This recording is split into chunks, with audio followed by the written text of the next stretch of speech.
Well, we're going to take another run at trying to do some shading, and as I promised last week, we're going to do a dragon this time.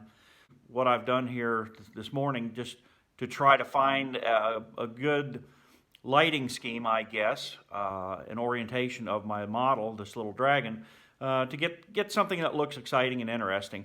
So I'm going to show you a little bit of that process real quick, okay? So I want to show you just a few different angles here and a couple concepts.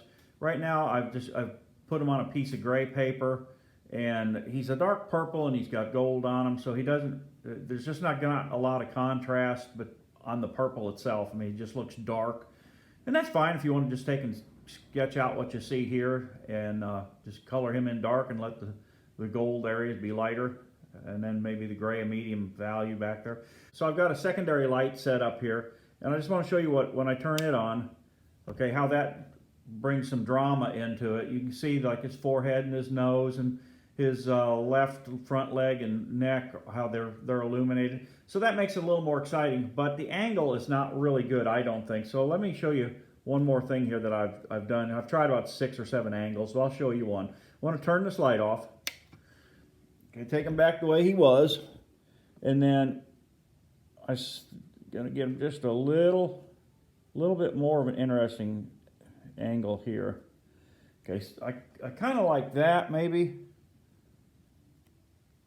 That maybe shows a little bit more of him.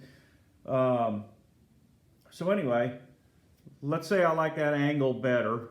Now let's turn that light on and see what it does for him. Okay, so that is a little more interesting, but it's still lacking just a little bit. So I want to turn him back. Okay, now something like that I like a whole lot better. You see it's just more interesting, and the light lights up his side of his face, his neck, his front leg, his body. I want to show you a trick that I learned that's a real quick way to trace from your photograph. But this is a way that you can get the line drawing down real quick, and then you can begin coloring it or shading it. And with this particular scene, you could go either way. You could shade them purple if you want, or you could just do a black and white, or what I call a grayscale. Print your photograph out, whatever it is, print the photograph out, and then just tape it to a window like this. And this window is kind of damp, so this tape doesn't want to stick, so I'm hoping it doesn't fall off there. And then just take you a blank piece of paper just like this, and just lay it right over the top of that other piece of paper, like so, right there. Okay, and then I'm putting another piece of tape onto my drawing paper, and so that holds it over there. Just push it down so you can see the image behind, and then just take and quickly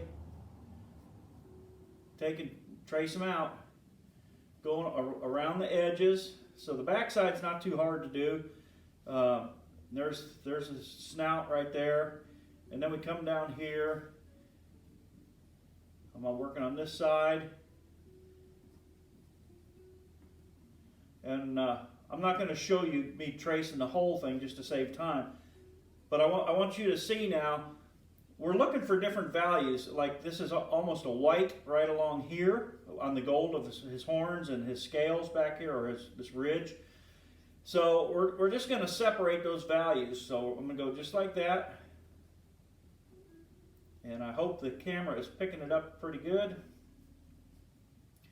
And then we'll do the same thing over here. I'm not worried about colors. I'm just looking at the major differences between the light and the dark. Then going around his eye, and come on down, and look at there. He's starting to take shape.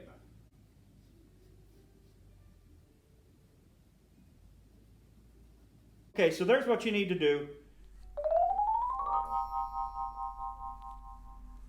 It's time to start the shading, and so let me show you where I want to begin. Right here. If we look in this photo, I've got these dark areas here, down across the front of his chest. Everything on the back side of him is shaded dark, and down between his claws. And then you notice his shadow runs way out here like that. just taking a regular HB pencil, number 2 graphite, and I'm looking for those dark shapes. I don't care if a dark shape is the part of his head or part of his horns or whatever. They just kind of blend in together, and so that's what I'm going to stay with. And I want to do this fairly fast. I don't hold you here for half an hour while I'm shading him in. While I'm doing this, I would tell you, if you missed last week's lesson, it was on shading sheep, and that was a little simpler. Didn't have all the complexities that this dragon has, but dragons have a kind of an appeal to a lot of people, so I thought I'd do this for this week's open mic. I want to thank Dr. Scott for giving me the opportunity to do this. I get to be in the spotlight for just a little bit. Typically when I am shading in like this, I'm making kind of circular or elliptical strokes. You want to watch out for that eye. Don't lose that eye. That's probably one of the most important things in this. So treat it real careful.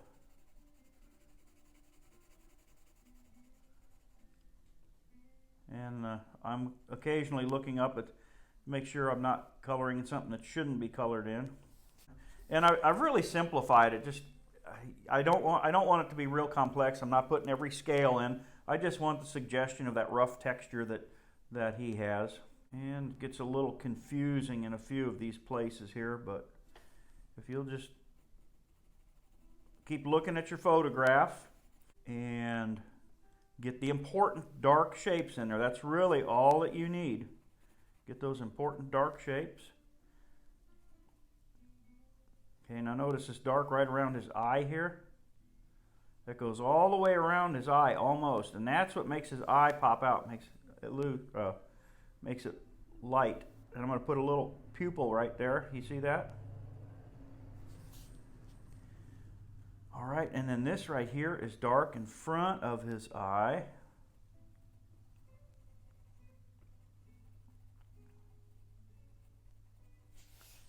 Like that. Okay, so let's get down here and get the rest of this colored in. Okay, there's his head. And here's a dark spot right there, another dark spot right there. You can see how simple that is. If you compare the photograph I'm working from to the what I'm shading in, all these little subtle marks in there, I'm leaving them out. You don't need them. Less is more. And again, just doing the darkest darks right at the moment.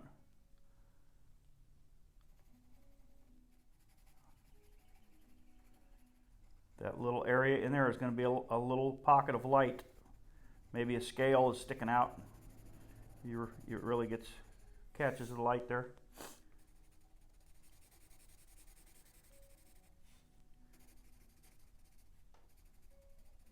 I would point out too, I don't have any colored pencils with me, but this would be a really good candidate to do a colored pencil sketch of it.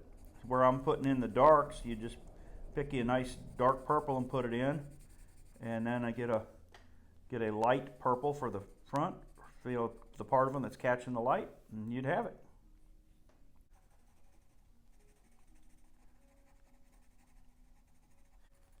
So I'm going to just keep working away on this, and I'll edit the video down so you don't have to watch every little bit of this. Let me point out the shading here. This is about the same value, his foot and his shadow. So I'm just going to add that shadow in right now. You don't need to know where that line for his foot is. I will tell you, as that shadow gets farther away from him, it's going to get lighter and lighter. And I could tell you why that happens, but I'm not going to bore you with that right now. Just enough that you know that'll happen.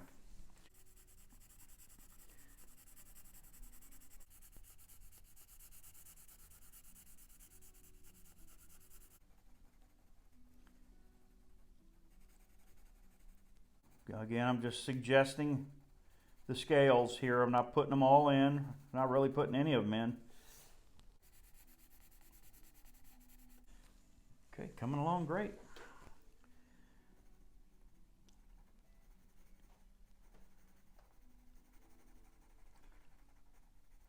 every painting, every drawing, everything you do that's creative takes on a life of its own. And as I'm looking at this, I may stop after I get the dark values in because it looks dramatic.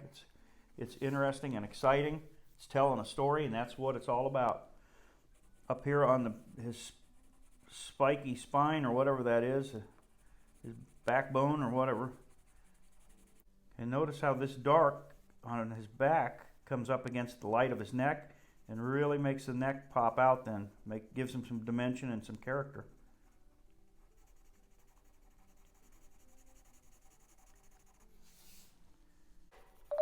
Need to come up with a name for this fella too. I'm still waiting on somebody to name the sheep from last week. If you got an idea for that, send it to me. You might, first one in gets to name them, I guess. Okay, shadow again right here, see it? And I'm going to try to go in the direction whether I'm coloring or shading or painting, whatever. I try to go in the direction of what I'm filling in, and so that shadow's running this way on the ground or on the paper. So try to make your strokes go like that. When you get up here on his body, go with the direction that that's going. So it morphs right into his feet. Same value. You don't need any line right there to show you where his toes end and the shadow begins. It's just all one shape. I'm going to put the sketch online. You're going to find that I don't have everything down, so it's up to you as the artist to go ahead and fill in what you think it needs. Make it your own dragon. Don't make it a replica of mine. Yours is probably better than mine anyway.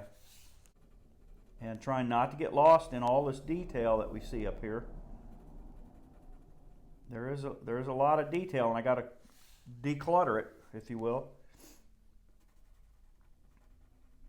But for the most part, the dark areas are the shadow that the light can't get to, and the light areas obviously is where the light's hitting his body. And it's too detailed to get all of it in, so just get the bare minimum that you need.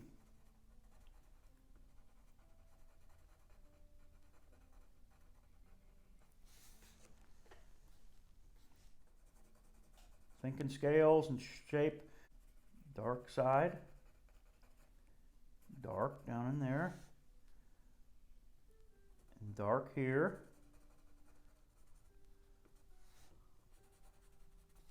Kind of improvising here just a little bit, keeping it simple, but helping it tell the story. Just ad-libbing here just a little bit now.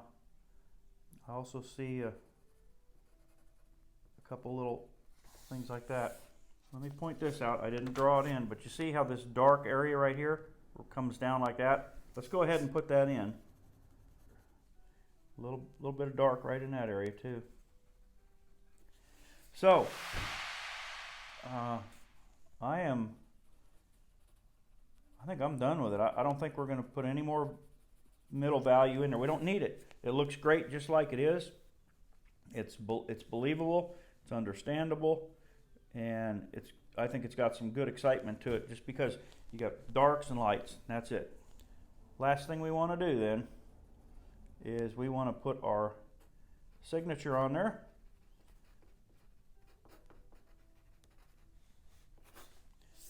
And there you go. Hope you have enjoyed this, and if you have any questions, feel free to message me.